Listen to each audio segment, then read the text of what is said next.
So hello guys, welcome to my channel. Today we are going to discuss about the pros and cons of this bike. So this is the 2023 Apache RR 310. So the first pro of this bike is the look. या सेगमेंटमध्ये एवढा aggression look कोणत्याच बाईकमध्ये भेटत नाही. जर under 5 लॅक्सची कॅटेगरीमध्ये बघायला गेलो तर एक RR 310 टी व्ही एसची असो का BMW असो, आणि दुसरी म्हणजे अप्रेलिया RS 457. या दोन बाईकचं जेवढं अग्रेशन लुक भेटतं ते कोणत्याच बाईकमध्ये भेटत नाही. And the second thing is the power. या गाडीमध्ये तुम्हाला 27 न्यूटन मीटर ऑफ टॉर्क आणि 34 BHP भेटते, जे की आजच्या जर 26मध्ये पाहायला गेलो तर कमी आहे, पण 23ची जर गोष्ट करणार तर ही पॉवर इनफ आहे, कारण त्यावेळी एवढं कॉम्पिटिशन नव्हते.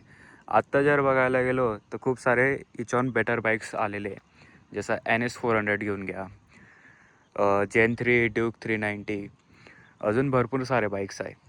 The third thing is the headlight. यामध्ये तुम्हाला ड्युअल प्रोजेक्टरचा सेटअप भेटतो, तेही पूर्ण LED मध्ये. जर तुम्ही RSची गोष्ट करायला गेलो तर त्याच्यामध्ये तुम्हाला येलो लाईट भेटतं, पण RR 310मध्ये तुम्हाला फुल्ली LED सेटअप भेटतो. चाहे तुम्ही इंडिकेटरची गोष्ट करा की बॅकलाईटची गोष्ट करा, तुम्हाला पूर्ण LED सेटअप भेटतो, plus full digital TFT display. The fourth thing is rider posture. Sport bike असून पण या गाडीचे रायडिंग पोस्चर हे खूप कम्फर्टेबल आहे. जर तुम्ही कम्पेअर करायला गेलं RC 390 नाहीतर R15 वगैरे, तर त्यांच्याहूनही खूप जास्त कम्फर्टेबल आहे. So now we are done with the pros and now we are going to talking about the cons of this bike. So the first con of this bike is the vibration. जेव्हा तुम्ही newly हिला ride करणार तेव्हा तुम्हाला vibration एवढं feel होणार नाही, पण ओव्हर द टाईम ते व्हायब्रेशन हे वाढत जातील. And the second thing is the heating issue. या गाडीमध्ये तुम्हाला हायवेवर हीटिंग इश्यू एवढं फेस करायला भेटणार नाही, पण जेव्हा तुम्ही सिटीमध्ये हिला राईड करणार तेव्हा हीटिंग इश्यू खूप जास्त येतो या गाडीत. तुमचा जो फॅन आहे गाडीचा तो कंटिन्युअसली ऑन राहील, एवढे हीट होते ही गाडी.